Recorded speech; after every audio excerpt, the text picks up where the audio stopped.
अगले 10 रोज में green line बस मंसूबा ट्रायल के लिए तैयार होगा। 1 माह में बस सर्विस का आगाज कर दिया जाएगा।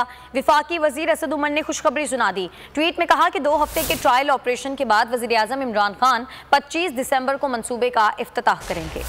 आज इसका इंतजार फुतन करीब आ गया। कराची के शहरियों के लिए वफाकी हुकूमत का तोहफा, ग्रीन लाइन बस मंसूबे का आगाज अगले माह हो जाएगा। असद उमर ने कराची वालों को खुशखबरी सुना थी।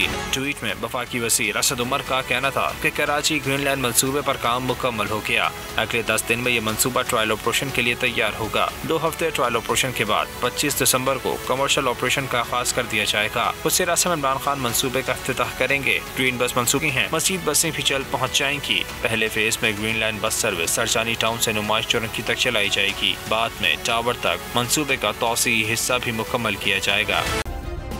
सब्सक्राइब करें और बेल दबाएं ताकि कोई खबर रह न जाए।